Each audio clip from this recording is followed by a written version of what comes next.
Continuando a gravação da Lei Orgânica, a gente já está no 191 aqui da Previdência e da Assistência Social.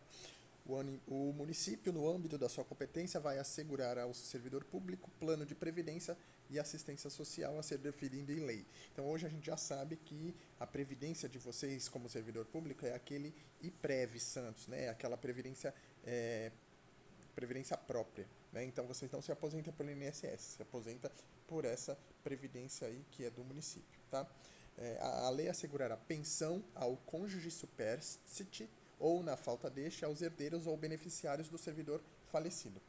Cônjuge supérstite, esse nome, quer dizer a pessoa que sobreviveu. Então, o cônjuge supérstite é o cônjuge que está vivo, né? Então, o servidor falece, o cônjuge dele tem direito à pensão ou, na falta deste, caso não tenha um cônjuge que sobreviveu, né, se os dois morreram, os herdeiros ou beneficiários, né, tipo, se tiver algum dependente do servidor que faleceu, ele também ganha pensão, tá? Tá na lei. A assistência social será prestada a quem dela necessitar, independente de contribuição à Seguridade Social.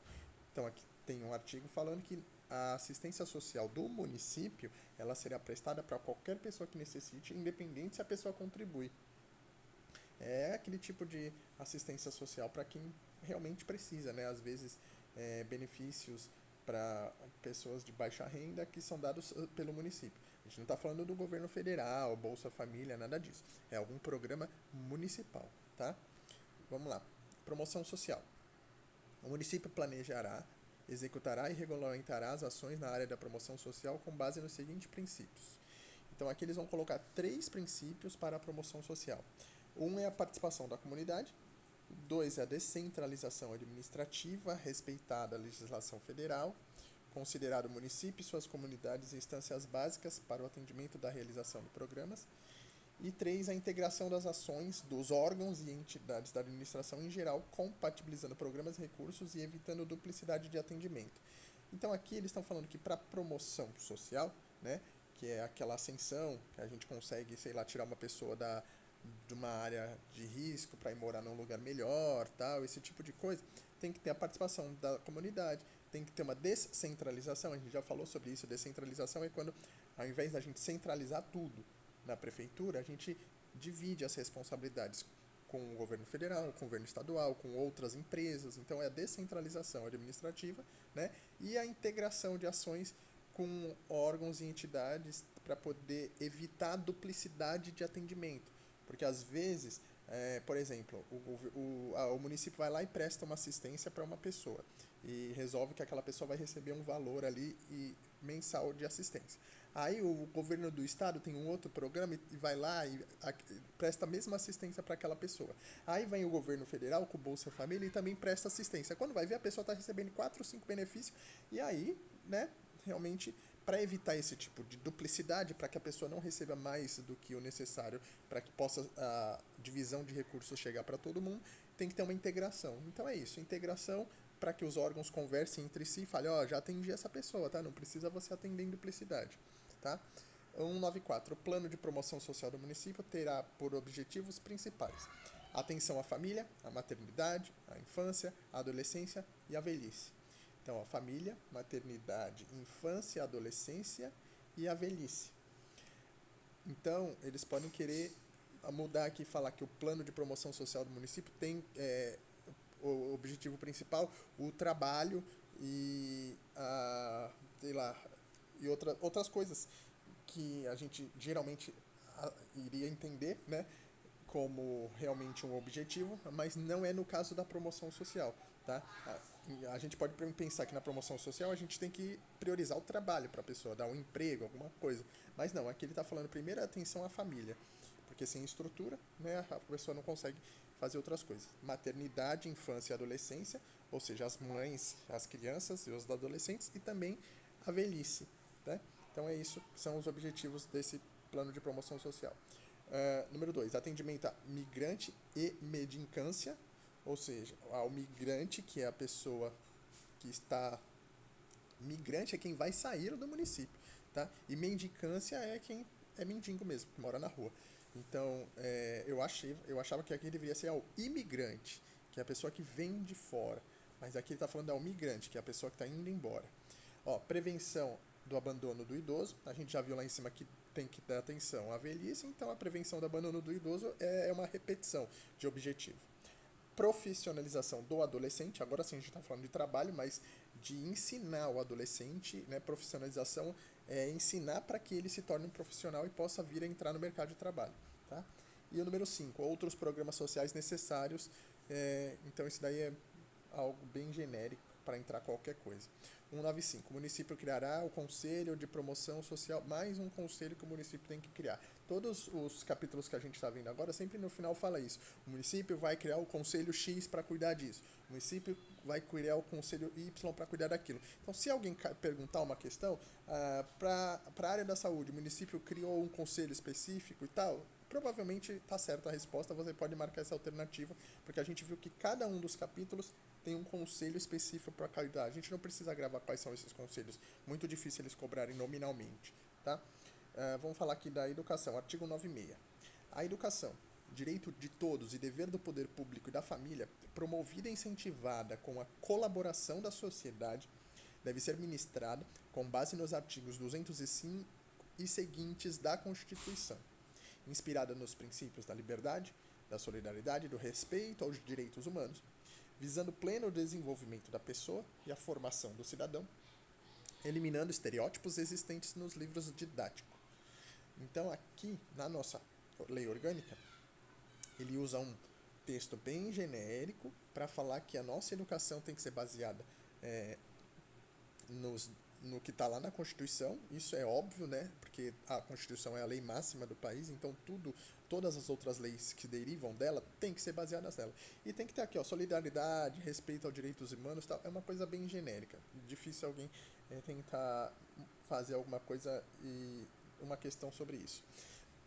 Parágrafo 1º. Em cumprimento ao disposto no caput deste artigo, constará do conteúdo programático das disciplinas nas escolas da rede municipal o estudo de história política do município, do funcionamento e das suas instituições, partidos políticos e sindicatos, da Constituição e funcionamento do poder público, bem como as noções de leis que regem a vida do município. Olha só, ele está falando que é obrigatório, isso está aqui na lei, que as crianças, ou seja, o conteúdo programático das escolas, né, que as crianças aprendam isso nas escolas. O quê? Estudo da história política do município, isso, querendo ou não, eu sei que a Mariana estuda, então a história política do município cai. Funcionamento das instituições, nunca vi ninguém falar sobre o funcionamento da prefeitura, da câmara, nem nada, pode ser que mais para frente ainda ela vai aprender. Partidos políticos e sindicatos, isso eu nunca vi isso na escola, mas ele está falando que tem que ter, está na lei. Constituição e funcionamento do poder público, também nunca vi as crianças aprender isso na escola, bem como noção das leis que regem a vida do município. Também nunca vi uma aula que aprende noções de lei. E olha que quando eu já estudava no município de Santos, essa lei orgânica já valia. Tá? Então, a gente sabe que nem tudo que está aqui na lei é cumprido, mas a gente sabe que está escrito na lei. As crianças têm que aprender o funcionamento da política, das leis, tudo que está escrito aqui. Parágrafo 2º. A rede municipal de ensino público, com vistas a preservar a memória social, fará constar do seu currículo básico estudos sobre a contribuição do negro e do índio, resgatando a verdadeira história dessas culturas e repudiando qualquer forma de discriminação. Isso a gente sabe que tem, porque as crianças toda hora estudam coisa dos povos indígenas e também dos povos africanos. A Maria agora está fazendo um trabalho sobre o Haiti, então a gente sabe que isso daqui tem. Então a rede municipal realmente faz esse estudo. Parágrafo 3. A rede municipal de ensino público deverá, periodicamente, realizar cursos transversais de empreendedorismo em atividades econômicas, financeiras, empresariais e similares para desenvolver práticas educativas com objetivos mais amplos e atuais. Então está falando aqui que de vez em quando, periodicamente, né, não é sempre, mas a cada uma quantidade de tempo, tem que ter curso de empreendedorismo para as crianças, tá? Também não me recordo de ter. Artigo 97. O município responsabilizar-se-á prioritariamente pela educação infantil em creches e pré-escolas, e da mesma forma pelo ensino fundamental, inclusive para os que a ele não tiverem acesso na idade própria.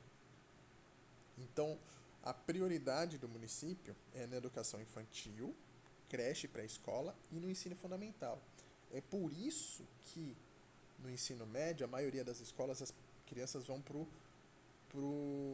para as escolas estaduais. Por quê? Porque o município, as escolas municipais dão prioridade para o ensino fundamental, para o ensino infantil, tá? Não que não possa ter, mas a prioridade é uma. Então, como a prioridade do município nessa primeira fase do ensino das crianças, acaba que o Estado fornece a maioria das escolas do ensino médio e assim por diante, tá? Parágrafo 2º. O município procederá preferencialmente à matrícula dos alunos, priorizando aqueles com deficiência na escola da rede municipal mais próxima da sua residência. Então tem que dar prioridade para o deficiente para a escola que fique próximo da residência dele. Tá? Acho que eu pulei aqui um parágrafo primeiro, deixa eu ver. O sistema de ensino municipal assegurará aos alunos necessitados condições de eficiência escolar, de permanência na escola, bem como manterá classes no período noturno, preferencialmente aos alunos trabalhadores.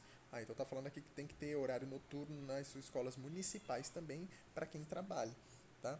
Isso geralmente é a escola que tem ensino médio, escola municipal, mas eu não me lembro ainda de uma escola municipal com ensino médio aqui. Mas se tiver uma escola com ensino médio, ela tem que ter horário noturno, tá? Eu digo escola municipal, né? Eu conheço muita escola com ensino médio estadual que tem horário noturno.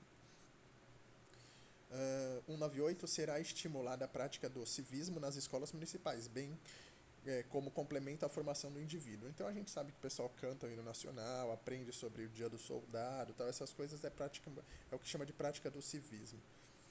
Artigo 199. A gestão democrática do ensino público municipal atenderá às seguintes diretrizes. Então agora são as diretrizes da gestão do ensino. Então o pessoal que controla o ensino tem que seguir todas essas diretrizes aqui, ó. São 5.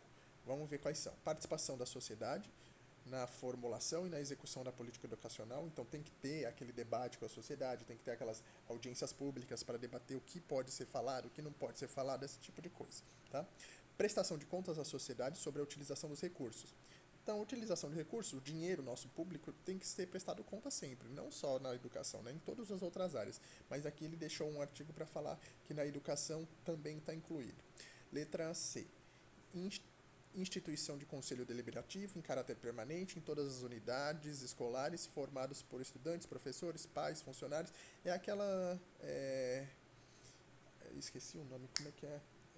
Associação de pais, e acho que era isso, associação de pais, que tinha no Lourdes Ortiz. As escolas municipais têm que manter isso funcionando, tá? Porque é o objetivo de acompanhar o nível pedagógico da escola, extinguir toda e qualquer discriminação, é para resolver os problemas da escola e para discutir o que está acontecendo lá. Então tem que ter essa associação de pais. Letra D, preservação da memória social, promovendo a interação entre a educação básica e os diferentes contextos culturais, além da utilização de museus, arquivos, monumentos históricos, artísticos, ecológicos como recurso educacional.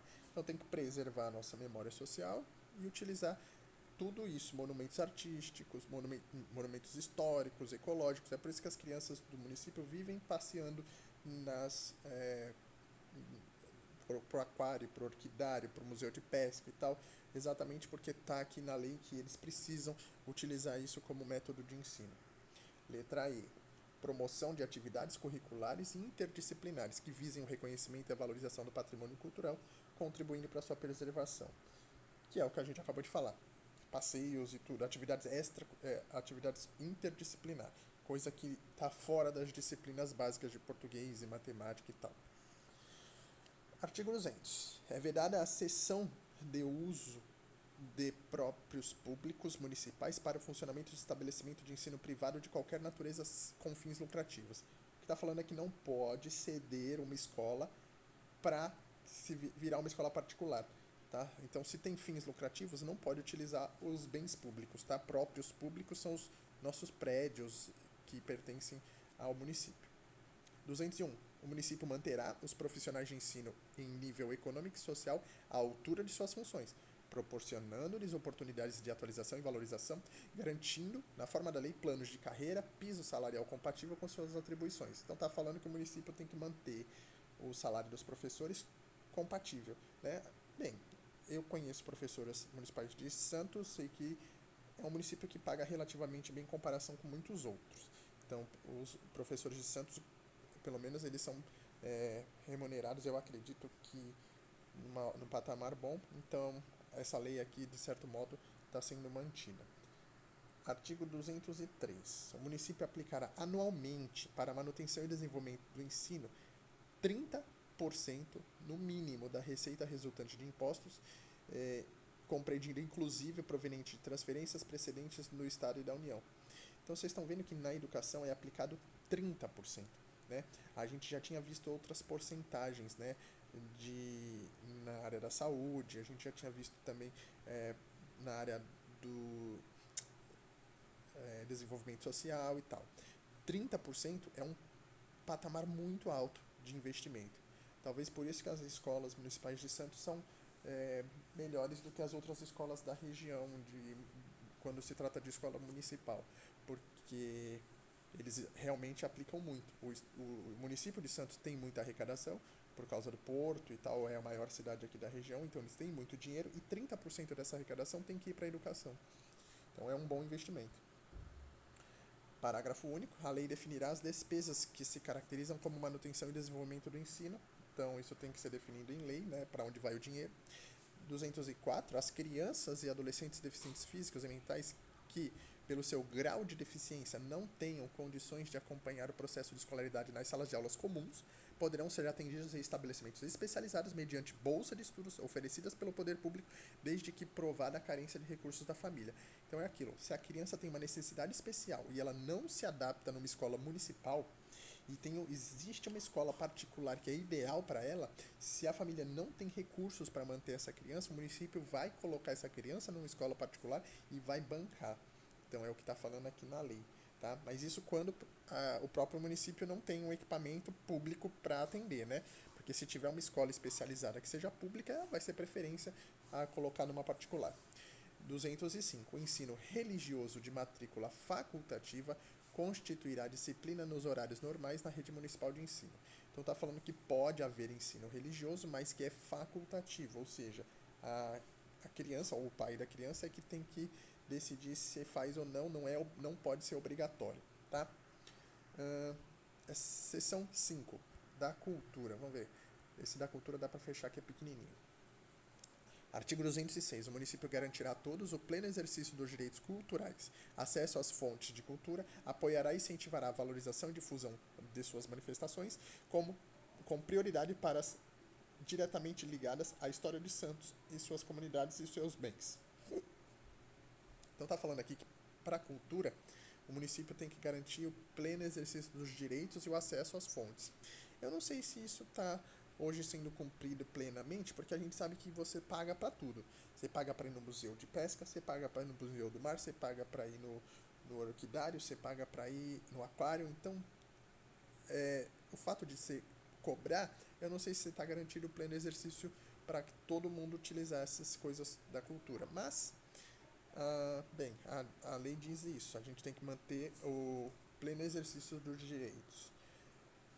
Artigo 207. O poder público incentivará a livre manifestação cultural, mediante criação e manutenção de espaços públicos devidamente equipados, capazes de garantir a produção, divulgação e apresentação das manifestações. Então, por exemplo, quando o município fez aquela pista para ter os desfiles de carnaval, é isso, porque ele tem que criar e manter espaços públicos que sejam devidamente equipados para garantir a divulgação e apresentação das manifestações culturais e artísticas. Então tem que manter um teatro, tem que manter palcos e outros lugares para apresentação, aquela pista aqui da ZN onde faz o carnaval. Então isso tudo tem que ser mantido porque está escrito na lei que precisa ter, tá?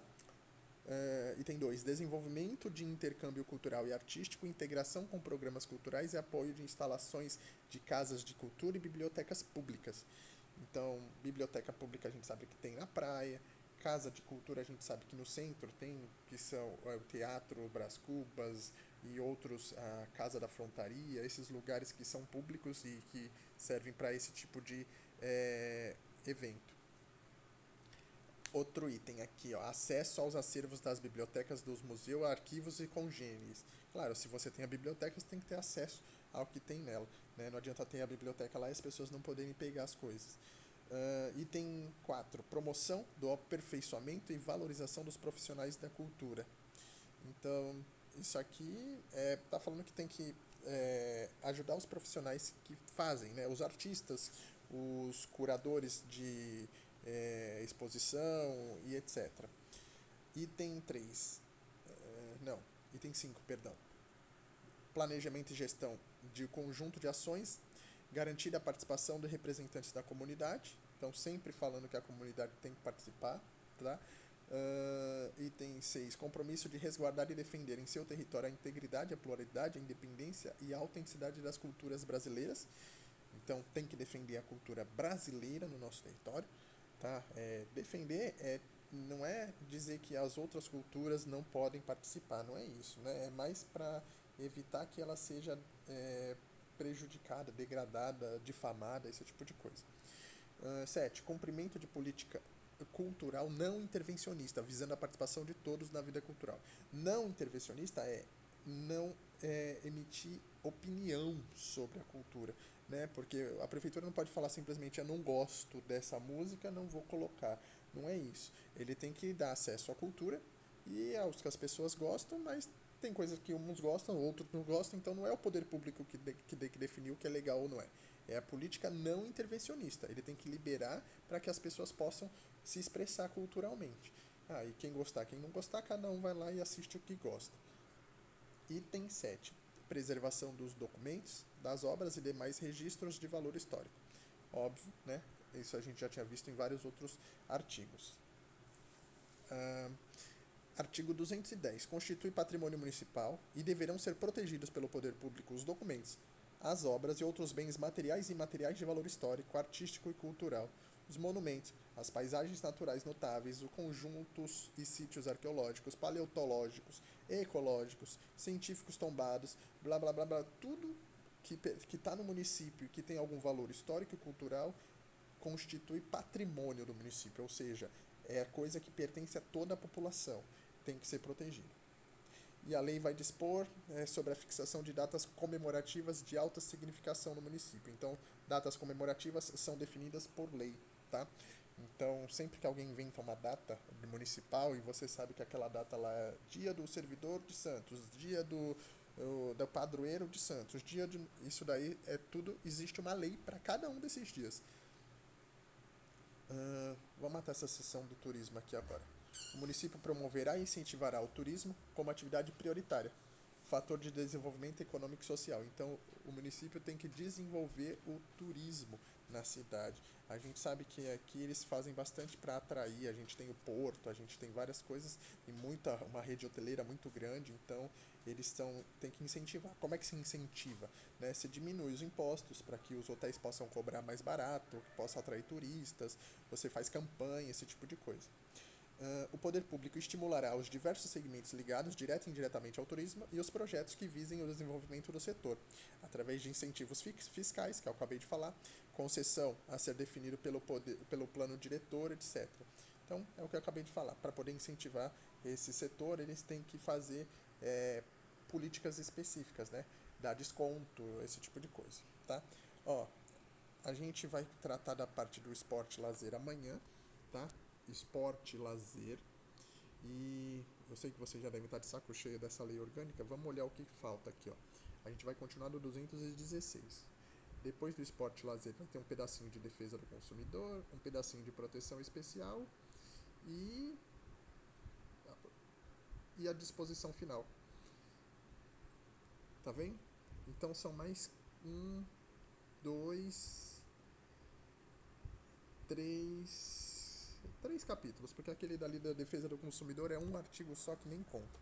Então só falta 3 capítulos. Talvez eu feche tudo em um vídeo. Eu faço um vídeo um pouquinho maior e feche amanhã.